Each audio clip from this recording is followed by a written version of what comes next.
I decided to come back and show you how I've been putting in the beadboard.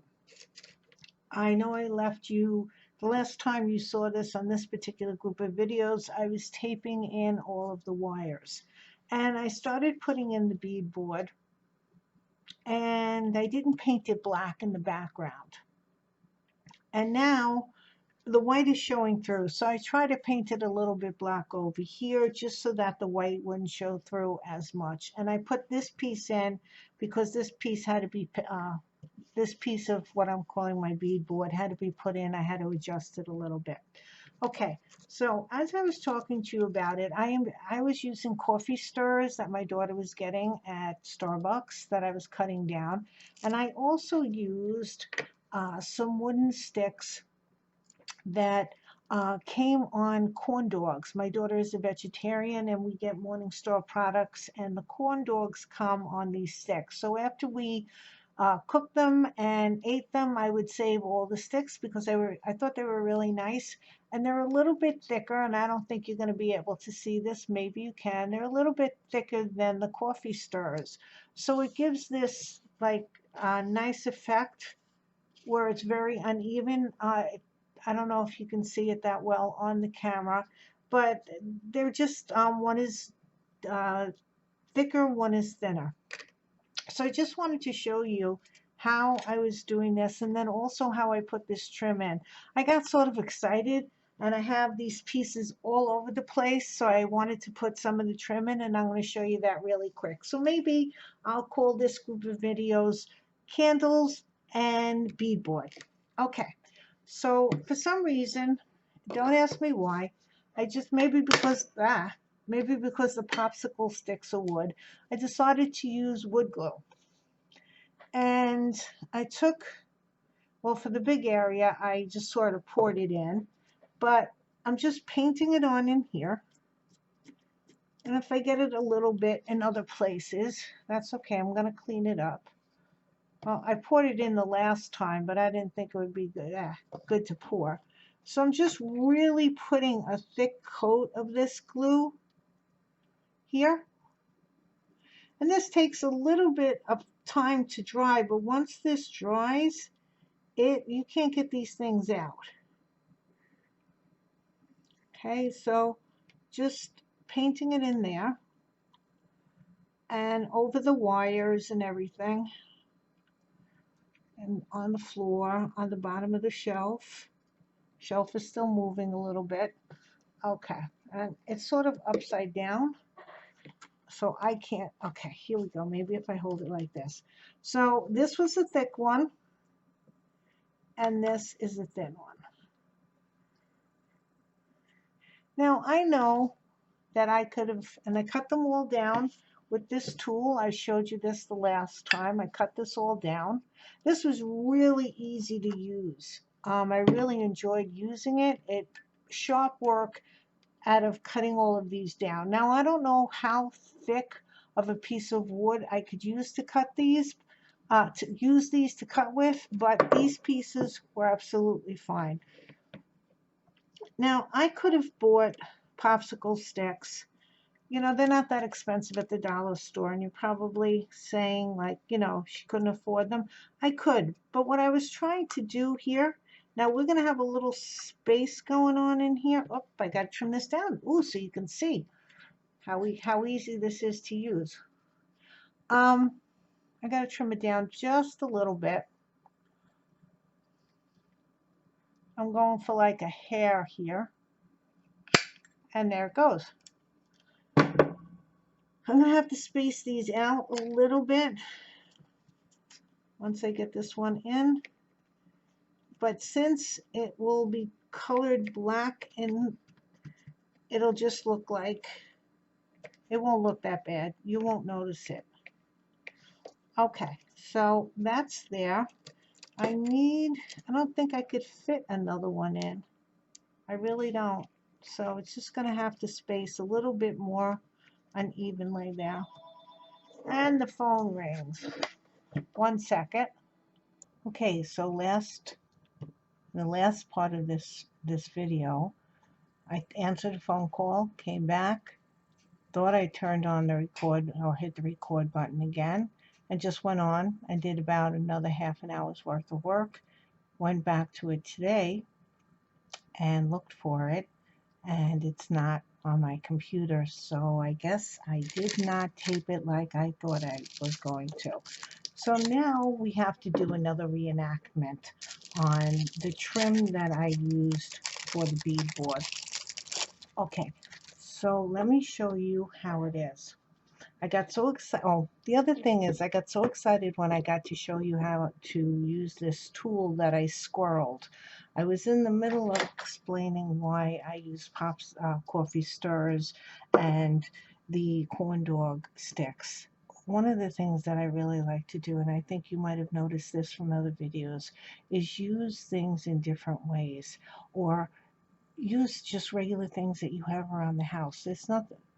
There's nothing wrong with spending money, and I do spend money on crafts, but if I could use something else, I get enjoyment out of using products that might be thrown out, or anything. Just use things differently than what they were intended.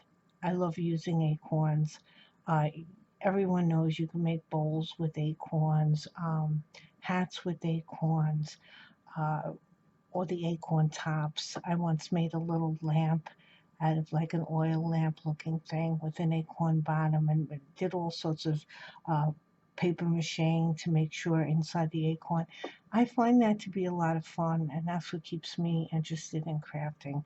That's why I'm using coffee stirrers and corn dog sticks, because I saw them and I said, you know what, one day I might use them for beadboard, so we started collecting them. So I just wanted to finish that part of the conversation and not squirrel all over the place.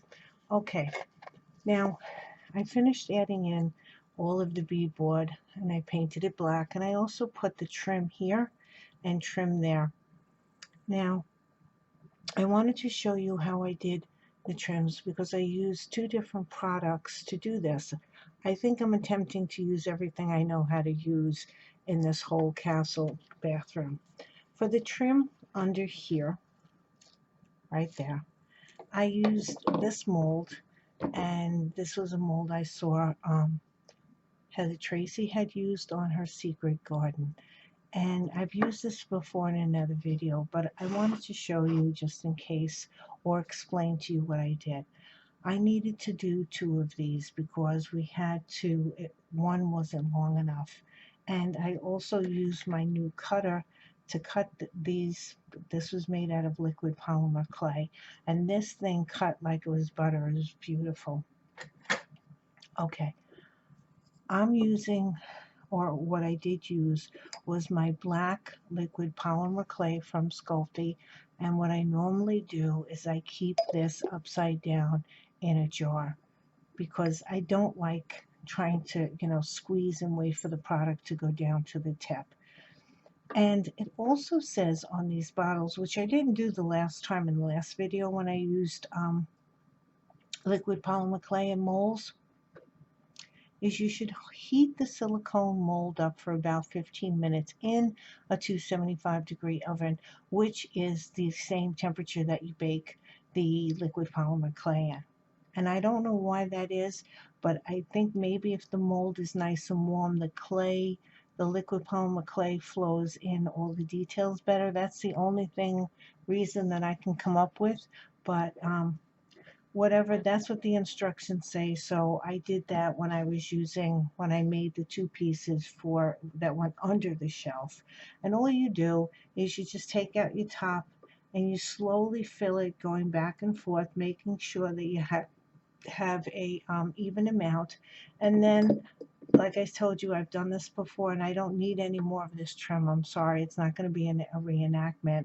And I'm running, I think, a little low on my black. Is when you have the mold filled, I just keep oh, this is dirty. I just keep dropping it on here to make sure that it's going into all of the holes. Now, if you put, this is a regular tile that I got at either Home Depot or Lowe's or wherever.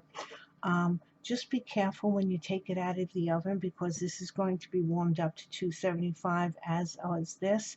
And So just be careful that you don't burn yourself as you're trying to fill in the liquid polymer clay. Then you put this in the oven, and I think it says to bake for about 15 minutes. Not a problem. I take it out of the oven and I wait for it to cool down. The polymer clay just pulls out of here very easily. So that's the kind of trim that I used for here. Then, and I have no logical reason for this, I put fabric tack as one of the glues that I love a lot. So I just laid a thick layer of fabric tack and I just glued this down, held it for a little bit, and it stayed very, very well. The other thing is, and I'm not going to be able to show you, but there was some, because the beadboard, some of it is thicker than the other, there was some holes like here, and I just took some of my paper clay, which I'll show you in a second, and try to fill it in so it didn't look like there was any holes in between the ones that were thicker and thinner, and then painted the whole thing. This one on the bottom here, this is made with a different product. Here's the mold right here. Again, I had to make 2 of them. And on this one, what I used in my ongoing effort to use every different kind of sculpting medium I have, this is creative paper clay. And how I store my creative paper clay is after I open it, and even before, as soon as I buy it, I bring it home and I put it in the refrigerator. Just, you know, close it up, put it in a plastic bag, get the air out, seal it, and leave it on the door of my refrigerator. I think it lasts longer. I've had this for quite, a couple of, maybe 6 months, and it's still pretty pliable. Okay, so how we do this with these molds is sort of, let me get this off the tile that you might see it better. Let's put the tile someplace. Hopefully it doesn't fall off and break. Okay, you just, this again is like a trial and error type thing. You press it in the mold. You keep pressing it into the mold and taking off the excess.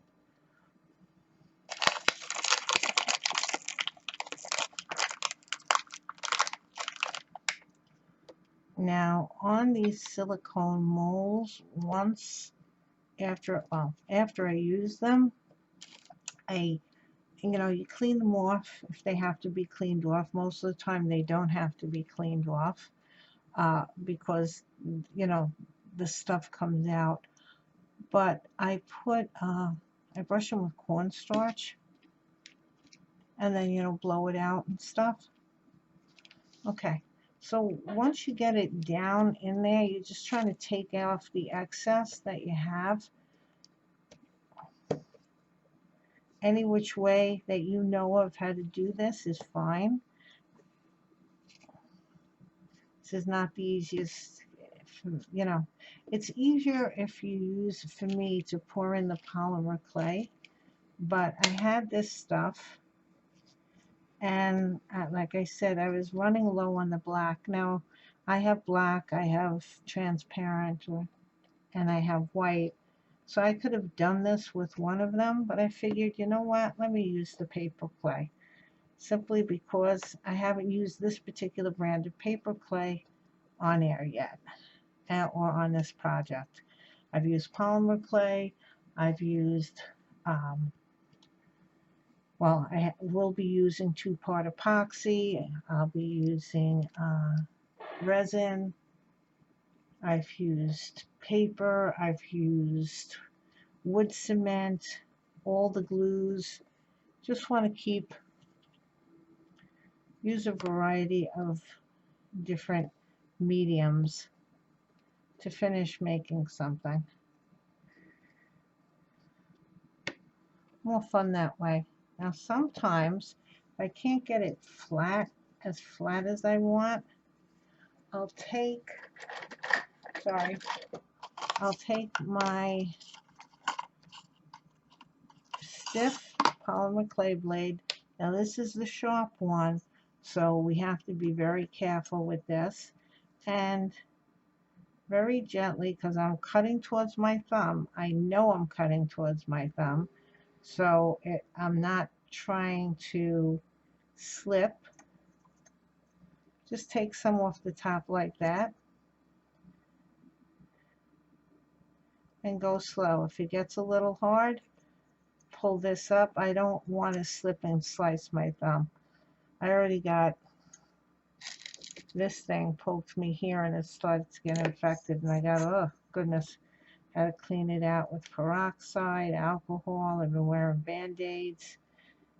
And at work, because everybody is sick, everybody's washing their hands like lunatics, trying to make sure they're not picking up germs, and there's nothing worse than a wet band-aid, so I keep changing the band-aids. So I'd rather not cut my fingers right now. Not that you would ever like to cut your finger, especially with that thing, because that is very sharp.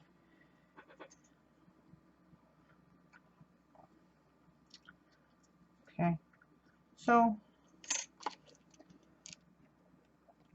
and then I will also clean this blade with Bounty before I put it away, because I don't want it to get messed up. It's nice and sharp. It's my good one. So then after you have it pretty well and you can fuss with it a little bit more than I'm fussing there, it's a little rubbly, you can take some water and try to smooth it out that way. And then you just peel it, and there you go. And that's what I decided I would use for my baseboard. And see, now what I had done with the piece that I put in there is this has, I hope you can see this, this has ridges. Here's a big, little, and another one on both sides of the mold. So I decided that I didn't want it on the side that goes down on the floor. So I was cutting off just a little, the two little ones, leaving the big one. So I was using this blade to do that.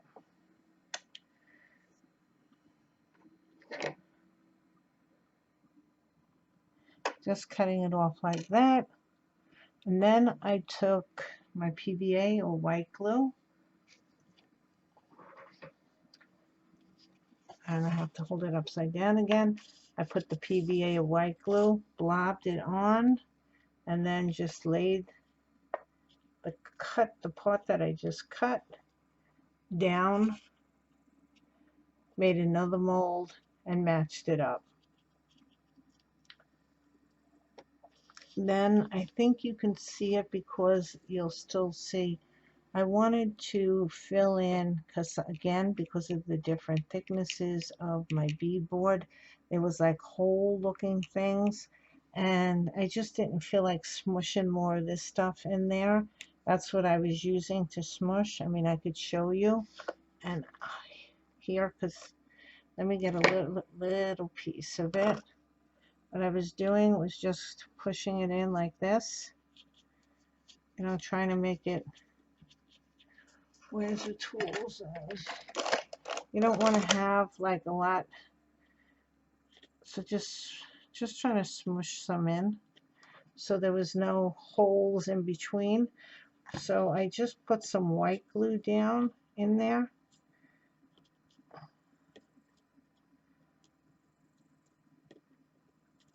So that it looks like it's, you know, that someone came back and spackled in all those spots.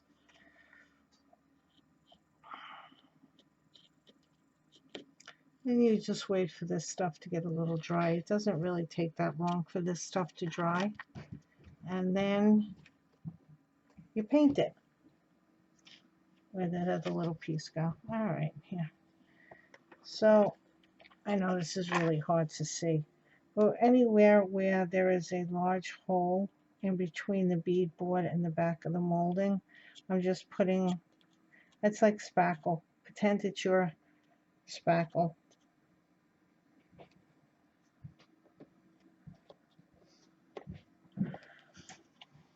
And that's what I'm going to continue doing. So here's where we are so far. Now the floor, you'll see that the floor has some dirt. It looks dirty in some places. That's because I was using some of this paper clay where if my polymer clay had spaces in between it, because if you watch the video, the floor video, or if that's after all of this, I'm not even sure what order I'm putting it in on the computer. Whichever way, you can watch it whichever order you want to watch it. There's some cracks occurred in between the canes, and I really didn't like that, so I started using this and putting it in there and then painting it, trying to paint it black. It's a little gray still in areas, and then I have to clean the floor. So this the dark patches that you see is just basically either paint or the polymer clay. When I use the, oh, I can't even think what it's called, the acetone. The acetone, sometimes that'll make the black come off on the paper napkin and bleed into the white, but we're going to take care of all of that. Plus there's some, trying to paint all of this black. I got some more black paint on the bottom of the floor, which I will be just scraping off. It's just okay, I can't think of the gesso, the black gesso. So I'll be scraping that off also and then cleaning up the whole area so it looks nice and neat. So this is the candles. The candles still work. Let me put my switch on. There's my candles. This, if you watch the window, I just wanted to see how I feel about it. This was my window, the windowsill that I made. Again, you can't see the texture on here. It's really hard to show texture when everything is black on black. But I just put it up there. It's not in there permanently. I'm not going to be having black tape on it. Just to see how everything was fitting and to get it off of the table. Just put it where it belongs. So I think I'll call this part series between the candles and the beadboard done. I have a lot more to get done. We're not doing this in any particular order because, again, it's whatever I can get done, but we'll try to put them all together. So I hope you continue watching the series, and until I see you again, have fun creating beauty.